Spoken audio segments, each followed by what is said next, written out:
What would you do if the person you trusted most, the man you loved, the one you believe would always protect you, turned on you in the moment you needed him the most? That happened to me. And the night it did, my entire world shattered. Before we continue, please subscribe to the channel and let us know where you are listening from in the comments. And if you've ever dealt with toxic family drama, hit that like button. My name is Jessica. I'm 23 years old, and until recently, I thought I had the kind of relationship most people only dream about. My boyfriend, who's 25, was my safe place. For 2 years, he had been kind, attentive, the kind of man who brought me flowers just because, who remembered my favorite snacks, who rubbed my shoulders after a long day. He was my best friend and my partner, and I honestly believed we had something solid. We'd fought sometimes, sure, who doesn't, but never anything big, never anything that made me question his love, and absolutely never anything physical. That's why what happened still feels like a nightmare, one I can't wake up from. The hardest part was that it didn't begin with anger. It began with vulnerability. Mine, I had been holding on to a secret, something I didn't want to talk about, something that made my throat close up every time I even thought about saying the words out loud. I had been raped. And not just by anyone, but by someone close to him, a friend he trusted. Even saying it now, my chest tightens. I had tried to tell him once before, back when we first started dating, about things that made me uncomfortable with this particular friend. The way he looked at me, the way he treated women like toys. My boyfriend brushed it off back then, said I was overreacting, but I knew better. And now, after what happened, I couldn't stay silent anymore. So I sat across from him in our living room, my hands trembling in my lap, my heart pounding so hard I was sure he could hear it. I forced myself to just say it, clear, direct, no sugarcoating, because I expected him to hold me. I expected him to be angry at his friend, to protect me, to stand by me. That's what love is, isn't it? But the second the words left my mouth, everything changed. At first, he just sat there, silent, his head in his hands, taking these deep, heavy breaths like he was trying to keep something inside from exploding. My stomach nodded, but I told myself it was shock, that he just needed time to process.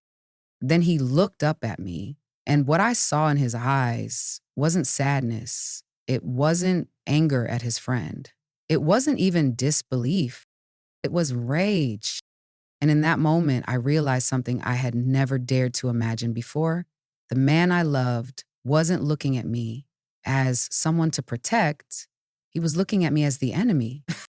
His eyes burned into me like I had just confessed to some unforgivable crime. I expected a hug, comfort, reassurance. Instead, his first words cut me like a knife. Are you serious right now? You're telling me this about him? I froze. My throat went dry. Yes, I whispered. I wouldn't lie about something like this. But he leaned forward, his voice sharp, almost venomous. So suddenly now you say he raped you? After all those times you complained about him, after you said you didn't like how he treated his girlfriend? This sounds like you're just trying to stir things up. I blinked at him, stunned. My hands shook in my lap. Why would I ever make this up? Why would I put myself through this conversation if it wasn't true? But instead of softening, he pushed harder. His questions came like gunshots. Where exactly did this happen? When? What did you do to stop him? Why didn't you tell me immediately? Each time I tried to answer, his voice got louder, his words sharper, cutting into me before I could finish. And when I stumbled, when I hesitated because the memory made me choke on my own voice, he pounced. See, you don't even have an answer. You're lying. My chest ached, the tears welled up, but I fought them back, desperate to make him believe me. I'm not lying. I'm telling you what happened because I trust you, because I thought you would stand by me. But he wasn't hearing me. His face twisted with anger, his jaw clenched so hard I thought his teeth might break. He stood up suddenly, towering over me. No, he snapped, his voice booming in the room. You're trying to make me hate my best friend. You're trying to ruin my friendships, and I'm not going to let you. I backed up, my hands gripping the edge of the couch, my heartbeat thundering in my ears. His energy had shifted from disbelief to accusation to something darker. He wasn't just questioning me anymore. He was attacking me. The living room suddenly felt smaller, the walls closing in as he stepped closer, his voice rising with each word. You've been jealous of him for months, haven't you? Always pointing out things, always whispering your little suspicions. Now you expect me to believe this? That he raped you? His words crashed over me like waves, and for the first time in 2 years, I wasn't looking at the man I loved, I was looking at a stranger. A stranger whose anger was pointed straight at me. And then he moved closer, so close I could feel his breath on my face, his voice breaking into a scream. Just admit it. Admit you wanted it. That was the moment I knew this wasn't just a fight, it was something much, much worse. His words hit me like a slap before his hand even did. Admit you wanted it, he screamed, his face inches from mine, his spit hitting my cheek as his eyes burned with rage. I shook my head frantically, my voice breaking. No, no, that's not what happened. Please just listen to me. But he wasn't listening. His hands clenched into fists at his sides, his chest heaving like he could barely contain himself. And then, before I could even register what was happening, he shoved me. Hard. My back smacked against the arm of the couch, the air knocked out of me. Pain shot up my spine, but the shock was worse. My mind spun. Did he just push me? Did he really just tried to get up, try to steady myself, but he was on me again. Stop lying, he shouted, his face red, veins bulging in his neck. Tears blurred my vision, but I still saw it. The moment his hand lifted, the brief hesitation, then the sting exploding across my face as his palm connected with my cheek. The sound echoed through the room, sharp and final, like a gunshot in the silence that followed. I staggered back, clutching my face. My skin burned, my ears rang. For a second, everything slowed. My boyfriend, the man who used to tuck the blanket around me when I fell asleep on the couch, the man who kissed my forehead when he thought I was already asleep, had just slapped me. And in that second, something inside me broke. I gasped for air, sobs tearing out of me as I stumbled away, my vision tunneled, my body shaking uncontrollably. I managed to whisper, "How could you?" but the words died in my throat. He didn't answer, he just glared at me, his chest rising and falling like he was the victim, like I had betrayed him. I couldn't stay there. I couldn't even breathe in that room anymore. I bolted, my legs carrying me upstairs, my trembling hands slamming the bedroom door shut behind me. I collapsed on the floor, the sobs finally breaking free, my whole body trembling with terror and disbelief. My cheek throbbed, but the real pain wasn't physical. It was the shattering realization that I no longer knew the man I had loved for 2 years. With shaking fingers, I grabbed my phone and dialed the only person I could think of, my older brother. When he answered, his voice was groggy but concerned. "Hey, what's wrong?" And that was it. I broke. The words came out between gasps and sobs. He hit me. Please come get me. There was silence on the other end. Then his voice low and furious. "I'm on my way. Don't open that door for him." As I hung up, I pressed my back against the door, every creak in the floorboards outside making my heart race. I didn't know what he might do next. All I knew was that this wasn't love anymore. This was something darker, something I had to escape. I sat on the floor of that bedroom, knees tucked into my chest, every muscle in my body wound tight like a spring. My cheeks still throbbed where his hand had connected, but what hurt more was the silence on the other side of the door. At first, I heard him pacing, his footsteps stomped back and forth, heavy, angry, like he was trying to decide what to do next. Once he stopped right outside the door. The floor creaked, and I could hear his ragged breathing through the thin wood. "Open the door," he muttered, his tone low but sharp enough to cut glass. I held my breath, clutching my phone like a lifeline. I didn't respond. He knocked. Once, hard, making me jump. Then again, louder this time. "Open the damn door," he shouted. I flinched but stayed quiet, praying he wouldn't try to break it down. My brother's voice echoed in my head. "Don't open that door for him." Minutes dragged like hours. Then, silence again. No footsteps, no voice, nothing. That silence was worse than the yelling because I didn't know where he was or what he was planning. Every little sound in the house made my heart leap. A cabinet door closing, a glass clinking, the faint hum of the fridge downstairs. It all felt sinister now, like the walls themselves were holding their breath with me. Finally, headlights. The flash of bright beams cutting across my window. My chest tightened with relief. My brother was here. I scrambled to my feet, my hands trembling as I unlocked the door. I cracked it open, peeking down the staircase, and there he was, my brother, charging through the front door like a storm, his face carved with fury. "What the hell did you do to her?" he roared, his voice shaking the walls. My boyfriend appeared from the living room, his arms crossed, trying to look calm, smug even. "She's lying," he sneered. "She always twists things. I didn't do anything." My brother didn't even blink. He closed the distance between them in two strides, his fists clenched, his chest heaving. For a terrifying second, I thought he was going to hit him. "You put your hands on my sister?" he demanded, his voice low now, dangerous. My boyfriend's smirk faltered. He lifted his hand slightly, defensive. "It wasn't like that. She was making things up about my friend. She pushed me first. Don't you dare," my brother cut him off, his voice vibrating with rage. "Don't you dare try to twist this. She called me crying, terrified, because the man she trusted decided to hurt her. You think I'm stupid enough to believe your excuses?" I could barely breathe watching them, my brother, my protector, standing there, his entire body vibrating with anger. My boyfriend, suddenly smaller, his bravado crumbling in the face of someone he couldn't control with words or intimidation. "Pack your things," my brother said, finally turning to me. His voice softened, but the urgency was still there. "You're not staying here another second." My boyfriend exploded, his voice sharp and desperate. "What? She's not going anywhere. This is our place. She lives with me." My brother spun back toward him, eyes blazing. "Not anymore."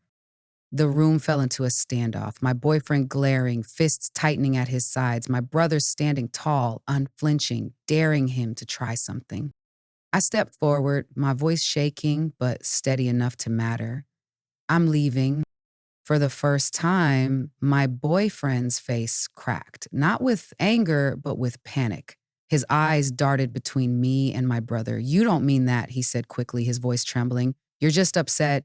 You know I didn't mean it. Please don't do this." But I did mean it. Every ounce of fear, every drop of betrayal, every bruise on my heart from his words and his hand, they all came together in that moment, and I knew there was no going back. "I'm done," I whispered, and for the first time all night, I felt power in my own voice. My brother nodded firmly. "Go grab your stuff. I'll wait here." As I turned to climb the stairs, my boyfriend's voice cracked behind me. "If you walk out that door, don't bother coming back." I froze at the foot of the staircase, my hand gripping the railing, my chest heavy with one last flicker of doubt. But then I remembered the sting on my cheek, the way he screamed in my face, the way he looked at me like I was nothing but a liar. I didn't look back. I just climbed the stairs and started packing. I shoved clothes into my bag without folding them, my hands shaking so badly that half of what I grabbed slipped through my fingers. Every zipper sounded too loud, every drawer slam echoing like an alarm. My heart raced with one thought pounding in my skull. Get out, get out, get out. Downstairs, I could hear their voices, my brother's low, steady tone like a warning growl, my boyfriend's frantic, rising pitch. "She's lying to you, man," he pleaded. "You don't understand what's going on here." My brother didn't budge. "I understand enough. You laid a hand on her, and that's all I need to know." I stuffed my phone charger into the bag, zipped it up halfway, and grabbed the photo frame on my nightstand. The one picture of me and my brother smiling like kids before the world got complicated. That was all I needed. When I stepped out of the room, bag slung over my shoulder, the house suddenly felt smaller, narrower, like the walls themselves were pushing me out. My boyfriend's voice caught when he saw me at the top of the stairs. "Babe," he said, his voice breaking, "please, don't do this. Don't leave me like this." I gripped the railing and forced myself down one step at a time. "Move," I said quietly. My brother stood tall at the bottom, waiting, his arms crossed like a shield. But my boyfriend wasn't ready to let go. He took a step toward the stairs, his hands out like he could stop me. "We can fix this. I lost control for a second. You know I love you. Don't throw everything away over one mistake." One mistake? That word made my stomach twist. One mistake? No. Slapping me across the face after I told him something so painful wasn't a mistake, it was a choice. My brother stepped forward, blocking him from the stairs. "You're done," he said firmly. His voice was like stone. "She's leaving. You try to touch her again and you'll regret it." For a moment, no one moved. The air was thick, charged with something dangerous. My boyfriend's chest heaved, his jaw clenched, his fist curling as if he was deciding whether to fight. Then his face shifted. The anger melted into desperation. His eyes watered, his hands trembled. "Please," he whispered, staring at me over my brother's shoulder. "Don't go. You're all I have." I froze on the last step, my heart aching despite everything. Part of me wanted to believe him. Part of me wanted to think the man I'd known for 2 years, the sweet, caring boyfriend who made me laugh and held me close, was still in there somewhere. But then I touched my cheek. It still stung, and I remembered his words: "Liar. You wanted it. You slept with him." The man I thought I knew was gone. Maybe he had never been real. I shook my head slowly, my voice steady for the first time all night. "You had me, and you ruined it." His face crumpled. My brother ushered me past him, one arm protectively guiding me out the front door.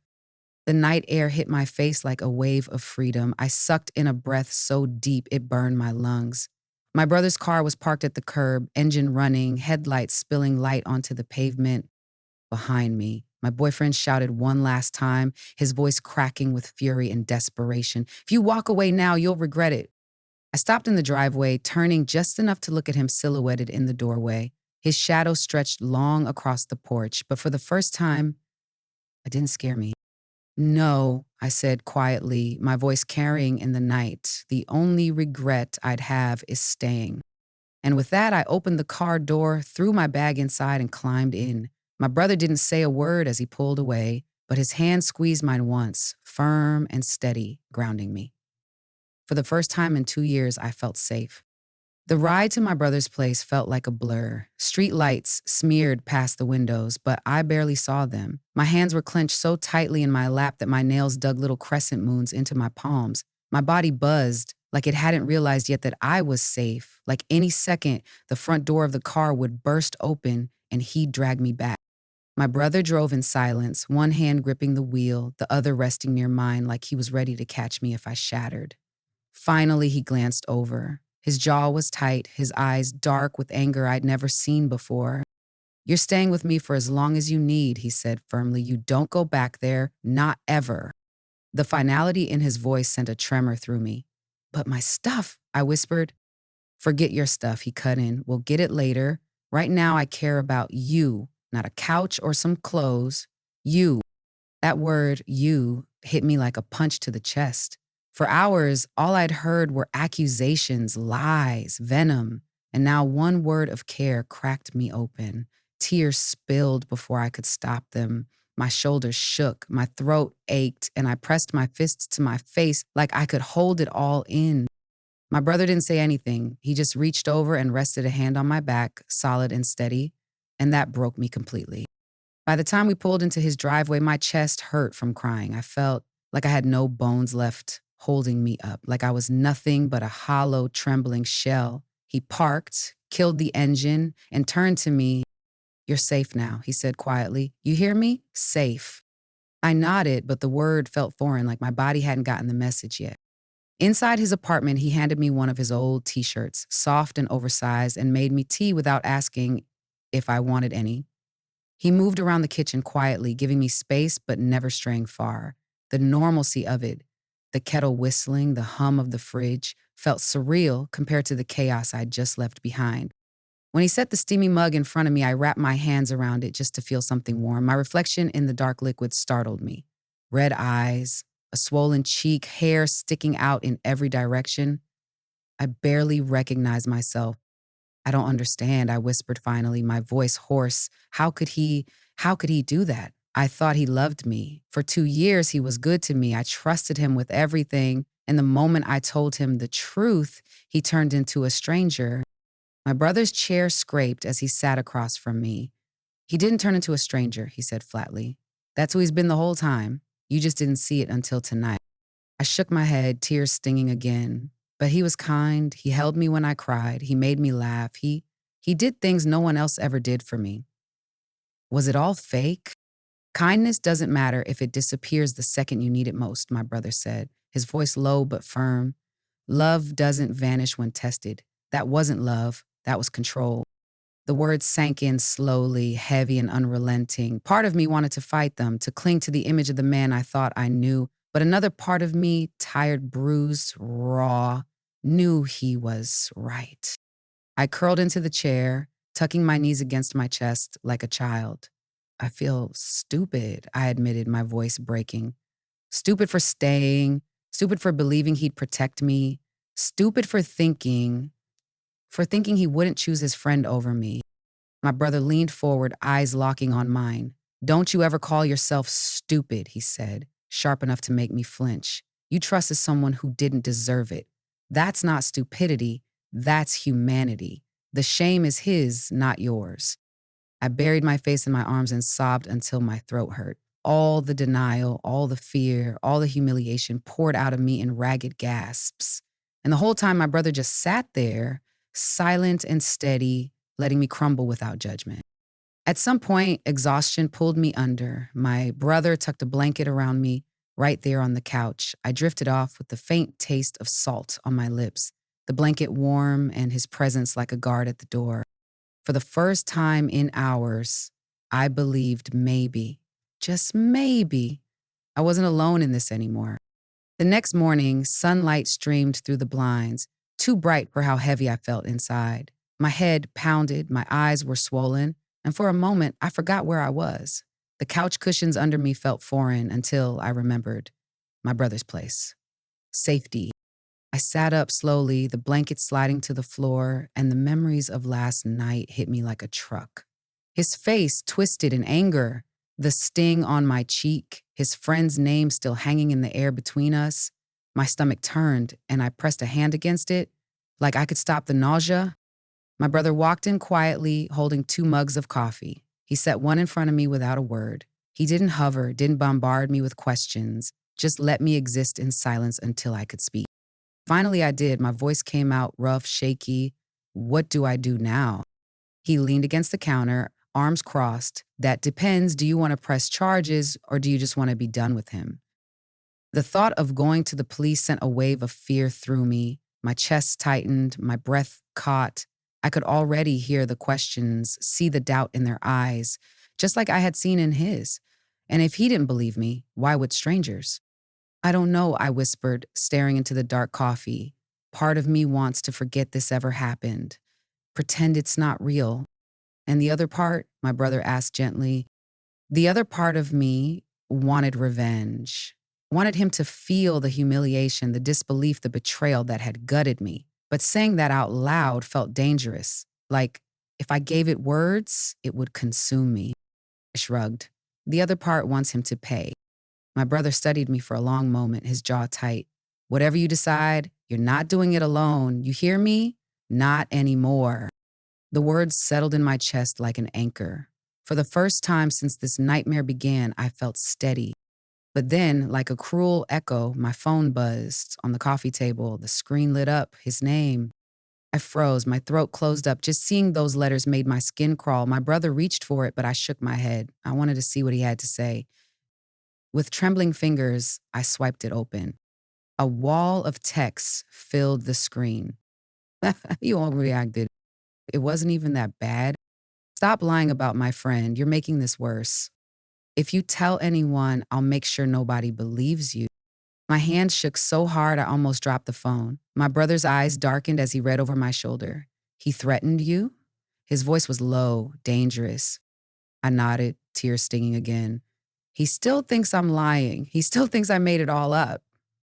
And that's when something inside me shifted. The fear, the humiliation, the exhaustion, they burned away, leaving something sharper behind.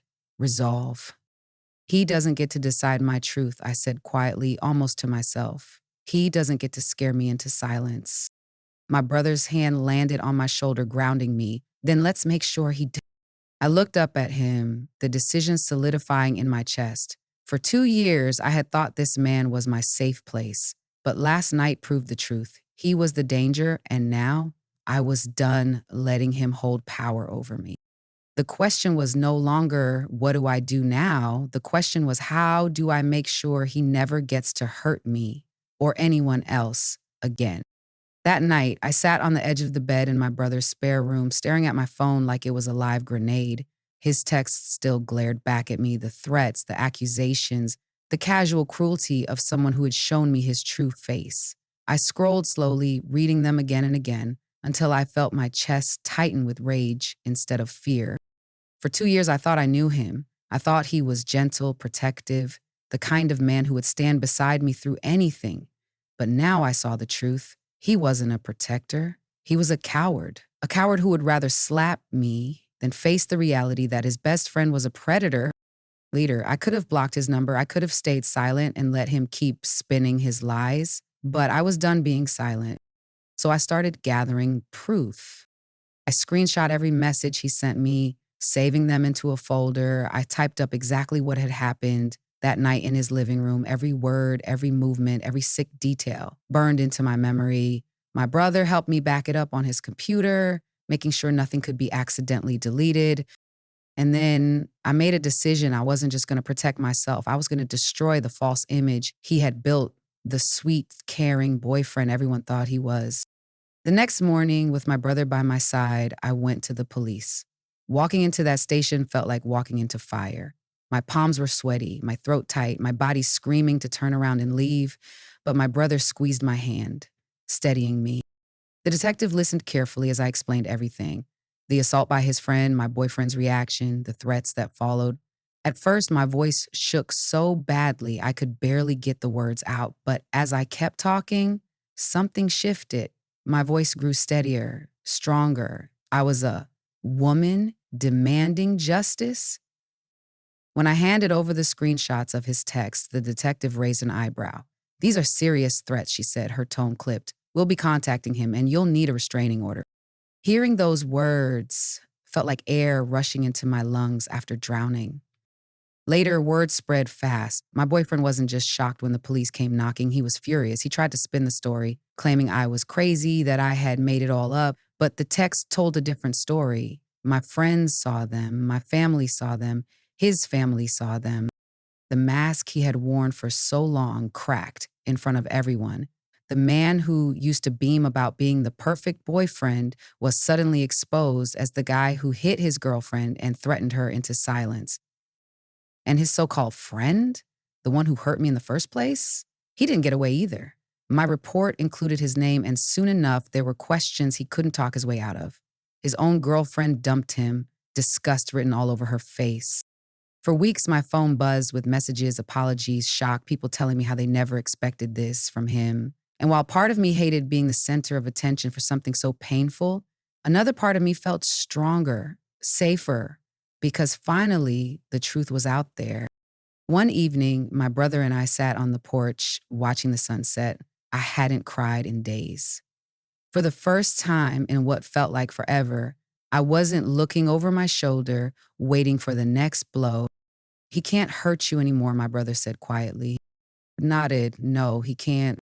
And in that moment, I realized something important. Revenge doesn't always look like fire and fury. Sometimes it's simply pulling back the mask, letting the world see the monster underneath, and knowing they can never hide again. The weeks after everything exploded were strange. On one hand, I felt lighter, almost like I could finally breathe again after being underwater for too long. On the other hand, the silence that followed was deafening. No more texts, no more threats, no more pretending I was fine when I wasn't. At first, I thought I would miss him. After all, 2 years of my life had been wrapped around him. His voice was the first thing I used to hear in the morning, his laugh, the sound I used to look forward to. But the truth is, I didn't miss him. I missed who I thought he was. And that was the hardest part to accept, that the version of him I fell in love with had never really existed. He was a mask, a role he played right up until the moment the truth cracked through.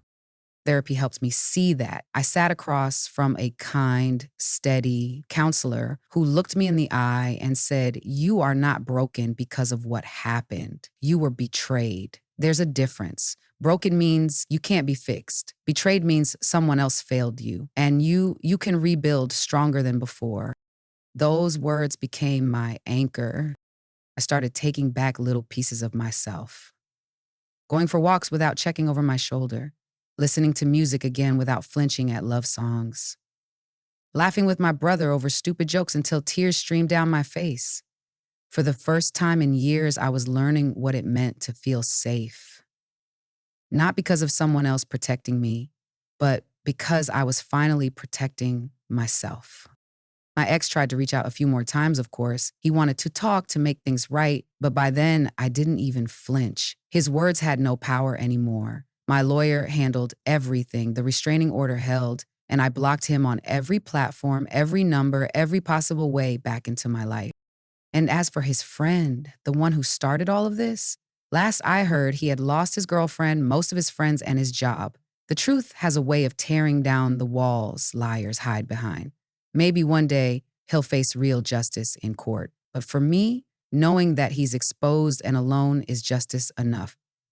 Looking back, I realize something I wish I had known sooner. Love should never make you feel small. It should never silence you. And if someone reacts to your pain with violence, they were never worthy of your heart in the first place. I know some people will ask why I didn't leave sooner, why I stayed even after the warning signs, but here's what I've learned. You don't know what you're capable of until the moment you're pushed too far. And when that moment comes, you can either break or you can rise. I chose to rise. Now, every time I look in the mirror, I don't see the girl who stayed quiet or the girl who cried herself to sleep wondering if she was to blame. I see a survivor, a fighter, a woman who refused to stay in the shadows of someone else's lies. And maybe that's the real revenge, not just exposing them, not just letting the world see who they truly are, but living well, free, whole, and unshaken by the people who tried to destroy you. Because at the end of the day, they lost me and I found myself. If this story resonated with you, please take a second to hit that like button. It helps more people find these stories and reminds others they're not alone. Don't forget to subscribe if you want to hear more real experiences of betrayal, revenge, and survival. And now I want to hear from you. Have you ever had someone show you their true colors when you needed them the most? Did you walk away stronger because of it? Share your story in the comments below. Your words might give someone else the courage they need today. Remember, sometimes the greatest revenge isn't payback. It's living free, living strong, and never letting the wrong people break you.